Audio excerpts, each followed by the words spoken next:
Benil stood up in the middle of a busy restaurant in Nakuru and slapped his wife Asante. People turned to stare, but he didn't care. "You're cursed," he shouted. "You've given me nothing." "No, child. Nothing." Asante didn't say a word. She just stood there, her eyes full of silent pain, then slowly walked out of the restaurant holding back tears. Minutes later, Benil's phone rang. He frowned and answered. It was a nurse from the city hospital. "Sir," she said urgently, "your wife just collapsed at the hospital entrance. She was holding a pregnancy report. She's pregnant. She came to surprise you." Benil froze. The room spun. The last thing he said to her echoed in his head, cursed. But all along, she had been carrying the very thing he accused her of not giving him. She had just received the news and had rushed to find him. She wanted to make him happy. She believed he would smile. Instead, she got shame, pain, and a slap in public. Now she was lying unconscious, with their miracle baby growing inside her. And the report still in her hand. Chaik sat at a fancy restaurant in Kasenga, surrounded by his wealthy friends. The table was full of laughter, wine, and loud conversations about cars, businesses, and expensive vacations. His wife Zara sat quietly beside him, dressed simply with a shy smile. She wasn't like the flashy women at the table. No designer bag, no fake accent. Just Zara, calm and humble. Suddenly, out of nowhere, Chaik leaned back in his chair and laughed loudly. "You all know I married a poor orphan girl, right?" he said, waving his hand toward Zara like she was some joke. "Straight from the village. But I fixed her up, made her look decent." The table went silent for a second. Zara's smile faded. Her eyes watered.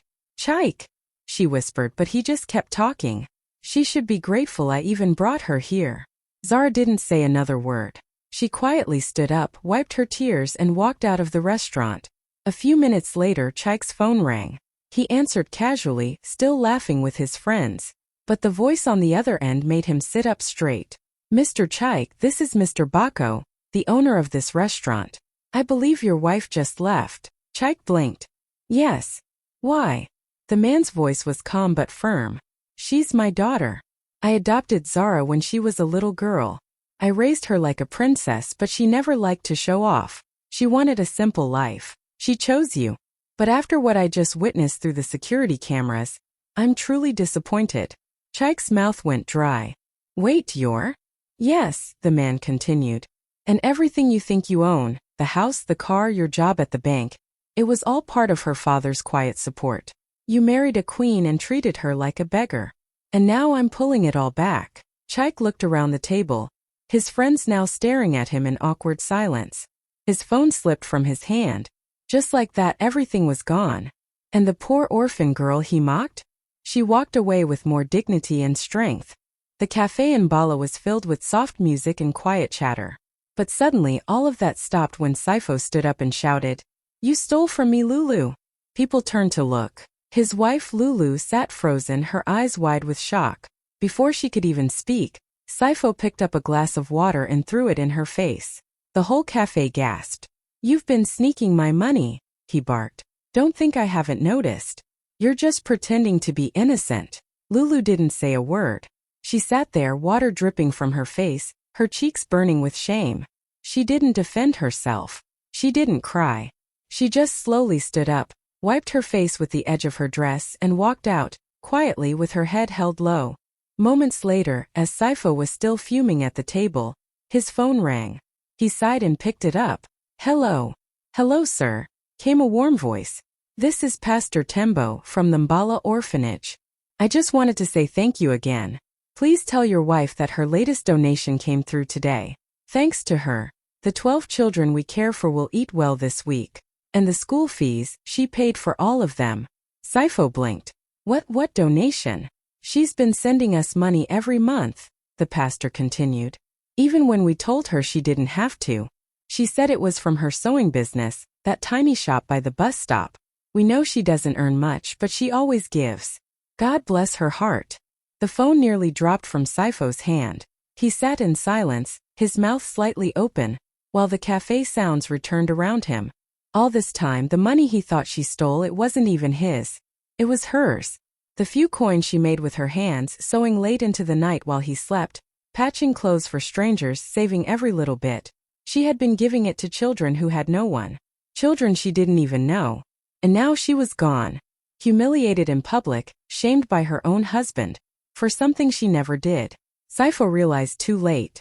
At a small family restaurant in Kavuma, Omar sat at the table with his friends, looking annoyed. His wife, Halima, had just joined them, wearing a simple dress and her usual headscarf. She smiled politely, greeted everyone with respect, then quietly took her seat. But instead of welcoming her, Omar rolled his eyes. "Why do you always dress like a villager?" he snapped, loud enough for everyone to hear. "You embarrass me. My friends bring stylish wives and I come with you. Like this." Halima looked down at her hands, holding back tears. The other guests went silent, uncomfortable. But Omar didn't stop. "You don't care about my image, do you? You just don't fit in." Halima didn't respond. She simply stood up, her face calm but sad, and walked out of the restaurant. She didn't shout. She didn't argue. She just left. A few minutes later, as Omar was still fuming, his phone rang. It was his mother. "Why would you let her walk out like that?" she asked, her voice shaking. "What do you mean, Mama?" Omar asked. "I just spoke to Halima. She sent me money this morning. Enough to pay for my surgery. I didn't ask her, Omar. She just called me last week, quietly asked how I was doing, and then said she'd take care of it. She said, 'You're like a mother to me.'" Omar's mouth went dry. "She paid for your surgery? She sent me everything she had saved. Everything. I know she's been sewing clothes at night, even when tired, to make ends meet. She told me not to tell you, said it was a surprise." Omar felt a lump in his throat. His friends were still laughing, chatting, clueless. But in that moment he felt smaller than ever. The woman he just humiliated in front of others was the same woman who had just saved his mother from pain. "She gave everything," his mother whispered through tears. "And you took away her dignity." Omar put his phone down, but the weight of those words stayed. He had judged her clothes, but never saw the beauty of her heart. And now Shiwa. The family restaurant in Lubango was buzzing with noise and laughter, but at Dumi's table things were tense. He sat with his wife, McKenna, and their 8-year-old son, Tendo. Everything seemed fine until Tendo accidentally dropped his juice on the table. Dumi's face darkened. He slammed his hand on the table, making everyone around them turn. "This is exactly what I mean," he shouted. Just like his mother, slow, clumsy, and useless. His words were sharp like knives. "No wonder he's struggling in school. He's dumb. Just like you, McKenna." McKenna's eyes filled with tears. She held Tendo close for a moment, kissed his forehead, then stood up and ran out of the restaurant. Tendo looked down, confused and ashamed. Hours later, as Dumi sat alone at home watching TV, his phone rang. He almost didn't answer. But when he saw the name, Dr. Aking, child therapist, he picked up. "Mr. Dumi," the gentle voice said, "I wanted to give you an update on Tendo's progress." "What progress?" Dumi asked flatly. "He's not doing well. Just like I said." There was a short pause. "Actually, your son is gifted. Exceptionally gifted. He just learns differently. It's not that he can't learn, he just needed a different approach. And your wife, McKenna, she saw that. She's been homeschooling him secretly for the past 3 months." Dumi sat up. "What? Secretly?" "She didn't want to upset you," the therapist continued. "She's been using her evenings and weekends to teach him at his pace. Reading, writing, math, everything. And the results are incredible. Today, Tendo read an entire storybook by himself. He's thriving because of her." Dumi went silent. "She believed in him when no one else did," the therapist added softly. "She didn't want praise. She just wanted him to feel smart, loved, safe." Dumi's heart sank. He remembered McKenna's tired eyes at night, her whispering stories to Tendo after dinner, the handmade flashcards she kept hidden in her bag. He had mocked her. Makti. The restaurant in Gweru was decorated with balloons, music, and candles. It was Tajiri's birthday. His wife, Rahima, had planned the whole thing. She booked the table, ordered his favorite meal, even got the staff to bring out a cake with his name on it. She smiled brightly, wanting to make him feel special. But then, as the young waiter brought the cake to their table, Rahima said thank you with a kind smile. That was all. Just a smile. Tajiri's face changed. "Why are you smiling at him like that?" he snapped. Are you flirting with the waiter on my birthday? Rahima blinked, confused. What? I was just being polite. Oh please, Tajiri scoffed. You've been looking at him all night. You're embarrassing me. The music stopped. People stared. Rahima's hands trembled as she wiped her tears. I can't believe you think that of me, she whispered, her voice cracking. She stood up and ran out of the restaurant. Hours later, Tajiri was sitting at home, still angry, when his phone rang. It was an unknown number. He picked up. Hello, sir. I'm the waiter from earlier. I believe your wife forgot her phone here. Tajiri sighed. All right, I'll come get it tomorrow. Actually, the waiter continued, I opened it to try and find a contact, and I saw something in her notes. I'm sorry for looking, but I think you need to see this. Tajiri's heart beat faster. What is it? There are messages, the waiter said gently, between your wife and a kidney donor organization. She's been emailing them for weeks, trying to get help for your father. There's a message from this morning. The donor finally agreed to sponsor your dad's transplant. Tajiri froze. He couldn't speak. The same woman he just accused in front of everyone had been fighting behind the scenes to save his father's life. She hadn't told him. She didn't want praise. She just wanted his dad to live. He suddenly remembered how she skipped new clothes, how she sold her jewelry for emergencies. How tired. The seafood restaurant in Jinja was fancy white tablecloths, soft jazz music, and wealthy couples dressed in their best. Juma sat across from his wife Adana, arms folded, clearly annoyed. She had tried to compliment his outfit, ask about his job interview, but he wasn't in the mood. Suddenly, he slammed his fork down and raised his voice. You know what your problem is, Adana? You're spiritually useless. You don't pray for me, you don't support me. You just sit there like a statue. Heads turned. Adana's eyes widened, her lips trembling. Do you even know what I'm going through? He continued. You're not a real help. Just a burden in my life. Adana didn't say a word. She looked down, took a deep breath, and stood up slowly. Her eyes were full of silent hurt, but she didn't argue. She just picked up her purse and walked out, leaving Juma behind, fuming and proud. A few minutes later, Juma's phone rang. It was an unexpected name on the screen, Pastor Enoch. He quickly answered. Pastor. Good evening. But the pastor's voice was serious. Juma. I just wanted to let you know something about your wife, Adana. Juma frowned. What about her? She was here last night, the pastor said gently. She didn't tell you, did she? She came to the church alone. She fasted and prayed for hours, for your job interview. She even left an envelope with the church cleaner. Inside was a note saying, Please give this to my husband. It's his lucky suit, freshly cleaned and ready for the big day. Juma couldn't breathe. What? She told me you've been stressed. She said you haven't been sleeping well. So she did what she knew best, she prayed. Quietly. Without asking for anything. Juma's hand shook. He remembered walking into the bedroom that morning, seeing his favorite suit hanging on the door, and thinking it was a coincidence. He had no idea she had gone out, spent her own money, and brought it to the church just for him. And now she was gone. Hurt. Humiliated. At a fancy dinner meeting in Lakasi, Mutombo sat at the head of the table, surrounded by business partners and friends. His wife Tendai sat beside him, quiet and graceful as always. She didn't speak much, just smiled politely and listened. But Mutombo wasn't impressed. He leaned back in his chair, sipped his wine, and said loud enough for everyone to hear. Honestly, marrying Tendai was a bad investment.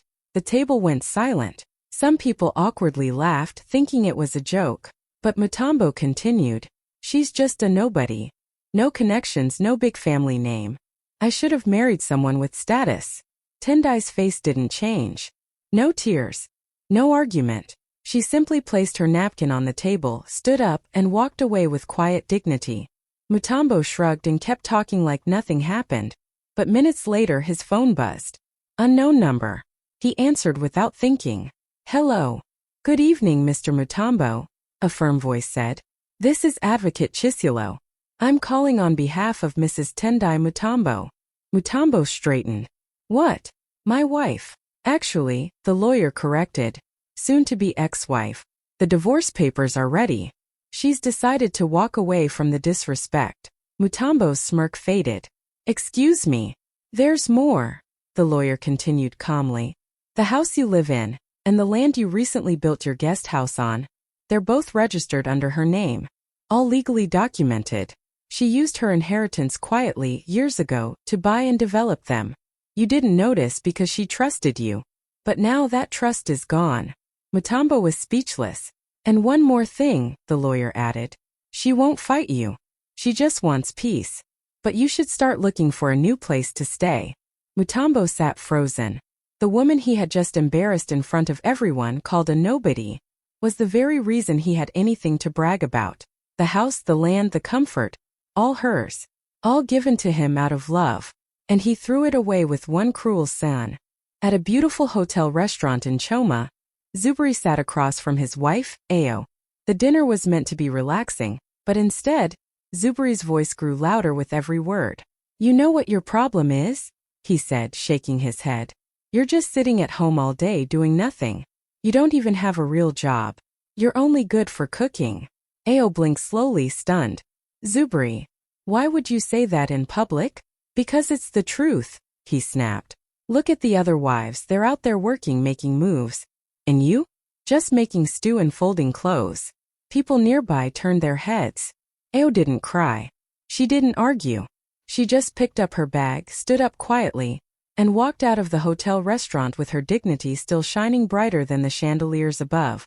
Later that night, Zubri was lying on the couch, still feeling proud of his little speech, when his phone rang. It was a number he didn't recognize, but he answered anyway. Good evening, said a deep, confident voice. Is this Mr. Zubri? Yes, who's speaking? My name is Mr. Chanda. I'm the CEO of Nexus Innovations. I believe you're married to Ao. Zubri sat up. Yes, is she okay? She's fine. She just came into my office and handed in her resignation letter, the CEO said. Zubri frowned. Resignation? From what? Mr. Chanda paused. She didn't tell you? Ao is or was our lead engineer. One of the brightest minds we've had. She led the recent project that landed us the international contract. We were planning to promote her to director next month. Zubri's jaw dropped. Wait, what? We were shocked when she resigned. But she said she needed to walk away from anything that doesn't value her worth, both at work and at home.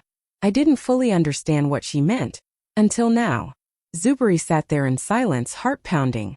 His wife, the one he mocked for doing nothing, had been carrying an entire company's future on her shoulders. And she never said a war. At a small, cozy bistro in Morogoro, Kwesi and his wife Senna sat across from each other, having dinner with two of his friends and their wives. The conversation turned to books, business, and big words. And that's when Kwesi made a cruel joke. He laughed loudly and said, well, unlike your wives, mine can't really join this kind of talk. She's not very educated, you know. She just smiles and nods. Senna's face went pale, but she didn't say anything. The other guests went quiet. One of the women tried to change the subject, but the damage was done. Kwesi took another sip of his drink, clearly proud of himself. Senna quietly stood up, picked up her handbag, and walked out of the bistro without a word. Later that night, while Kwesi scrolled through his phone at home, Senna's phone, which she had left behind, began to ring. Curious, he picked it up and saw the caller ID. Teacher Miriam. He hesitated, then answered. Hello, he said. Hello, is this Senna's number? A kind voice asked. Yes. I'm her husband. Oh, wonderful, the woman said warmly. Please tell her that her final test results are out. She passed with flying colors. We are all so proud of her. I know she wanted to surprise you with her literacy certificate on your anniversary next week. Kwesi blinked. Wait, what certificate? She didn't tell you? She's been attending our adult literacy classes every evening for the past 6 months. She told me she wanted to improve herself, to read, write, and be more confident. She said she wanted to be able to sit at the table with your friends and speak proudly. Kwesi's heart sank. His mind went back to that moment at the restaurant. The silence, her eyes, the way she left. All this time while he mocked her in front of others, she was working hard in secret. She was building herself up quietly, not for attention but to make him proud. And now the certificate that was supposed to be a gift for him had turned into a reminder of his cruelty. At a busy restaurant in Ebeloa, Nuru sat at the table with his wife Tasha. The place was full of laughter and clinking glasses, but not at their table. Nuru was annoyed, frustrated, and loud. Tasha had come dressed in a simple dress, with her usual quiet smile, but he wasn't impressed. "You'll never change," he snapped, slamming his fork down. "Look at you. You still carry that slum attitude. Maybe you should just go back to where you came from." People turned to stare. Tasha's hands shook, but she didn't argue. She didn't beg. She simply looked at him, hurt, heartbroken, then stood up and walked out of the restaurant, her dignity still wrapped around her like a quiet shield. A few moments later, as Nuru sat back in his chair feeling victorious, his phone rang. He picked it up without checking the number. "Hello," he said. "Hi, Mr. Nuru, this is Evelyn, your wedding planner," came a cheerful voice. "Just wanted to confirm that the final payment for the reception has been received. Everything's good to go now." Nuru frowned. "What payment?" "Oh," Evelyn said, surprised. "Tasha made the last payment this afternoon. She's been paying little by little for months now. She told us not to bother you, that it was a surprise for your dream wedding reception. She said you always wanted something big and special." Nuru froze. "She came in almost every week," Evelyn continued, "bringing small envelopes of cash. Said she was saving from her side business. We could tell she was sacrificing a lot, but she always smiled and said, 'It's for Nuru. He deserves something beautiful.'" The phone slipped from Nuru's hand and hit the table with a soft thud. His heart pounded in his chest. The woman he had just humiliated, told to go back to the slums, had been quietly building the life he dreamed of.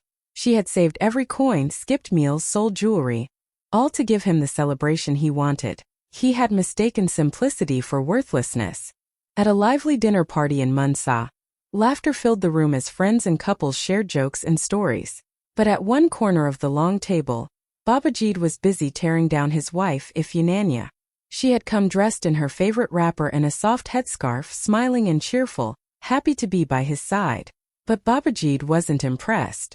With a smirk on his face and in front of everyone, he said loudly, "Honestly, sometimes I wonder if I married my grandmother. Just look at her. Always dressing so old-fashioned." The laughter that followed was uncomfortable, forced. Ifyunanya's smile slowly faded, her eyes growing wet. She didn't argue. She didn't shout. She simply stood up, quietly picked up her purse and walked out of the room holding back tears. An hour later, Babajid was back home, still laughing with a drink in his hand, when his phone rang. It was an unknown number. He answered casually. "Hello. Good evening, sir," said a gentle voice. "This is David from Valley View Pharmacy. I believe your wife, Mrs. Ifyunanya, was just here to pick up your prescription." Babajid sat up straight. "Which prescription?" "Your anxiety medication, sir. The one you've been taking quietly. She mentioned you didn't want anyone to know, so she always picks it up for you. But tonight she seemed upset. She dropped the bag and left in a hurry.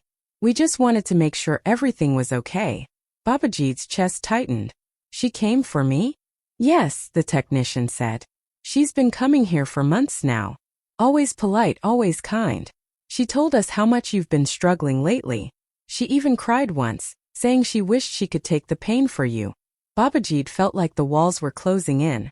The same woman he mocked tonight, humiliated for her looks, was the one who had been silently carrying his pain, guarding his secret, making sure he was okay when no one else knew what he was going through. She never judged, never complained, never asked for anything. It was a sunny Sunday afternoon in Kitwe, and the family had gathered for lunch. The table was full of relatives, laughter, and plates of steaming food. But in the middle of the meal, Abayo suddenly raised his voice. "Kezia, you're not even a good mother," he said sharply. "You care more about your job than your own home." The room fell silent. Everyone turned to look at Kezia, who sat frozen in her chair. Her hands trembled slightly, but she didn't say a word. She simply stood up, wiped her hands on her napkin and walked out of the house. No shouting. No tears. Just quiet, heavy pain. Later that evening, as Abayo sat in the living room scrolling through his phone, it rang. The caller ID read, "Mr. Bonda's school principal." Confused, Abayo answered, "Good evening, sir. I'm calling to say thank you on behalf of the school, especially the 3 students you and your wife have been supporting." "What support?" Abayo asked. The scholarships. For the orphans. Your wife Kezia has been donating her salary every month, anonymously. But one of the children recognized her today during our prize-giving event. That's why I'm calling. She's been paying for their school fees, uniforms, even meals. And not just any children, these 3 are from your hometown. Did you not know? Abeo's mouth dropped open. She never said anything. The principal's voice softened. She didn't want credit. She just wanted to give them a chance. She said, if someone had helped Abeo when he was young, maybe he wouldn't have struggled so much. That's all she said. And then she smiled and walked away. A heavy silence filled the room. Abeo suddenly remembered the times Kezia came home late from school. Always tired, always quiet. He remembered her skipping new clothes, budgeting carefully, saying, we'll manage. And now he knew why. She had taken every bit of her modest teacher's salary and turned it into hope, for children she didn't even know, for a town he had left behind.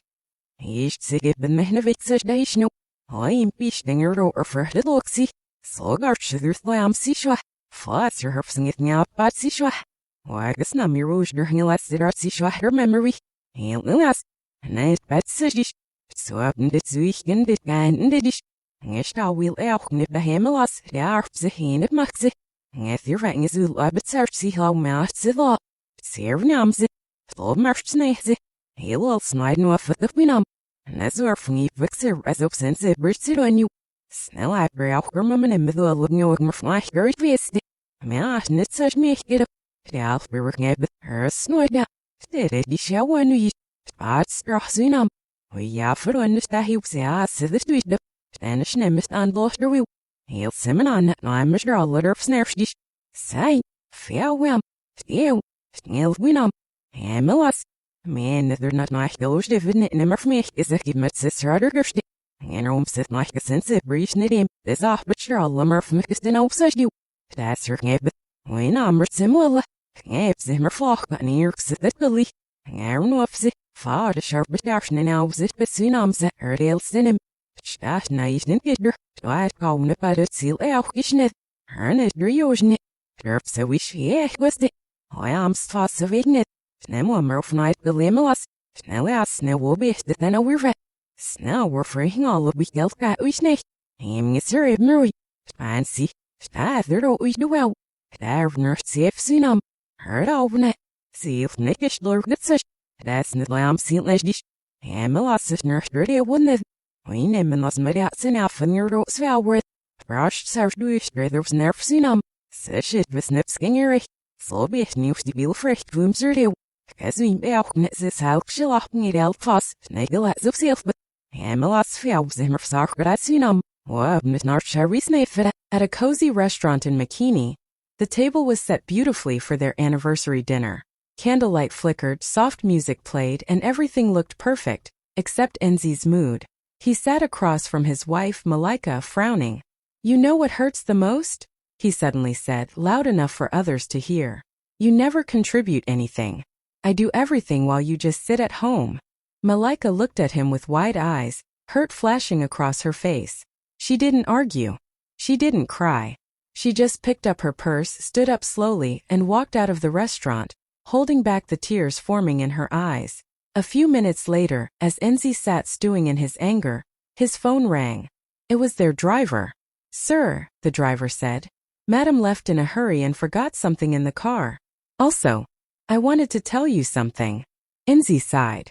What is it? She asked me to help her find a decent second-hand car, the driver said gently. She's been running a small baking business in the mornings before you wake up, saving every bit she made. Today we bought the car. She planned to surprise you tonight, as an anniversary gift. Enzi froze. The same woman he just accused of doing nothing, had been working in silence just to give him joy.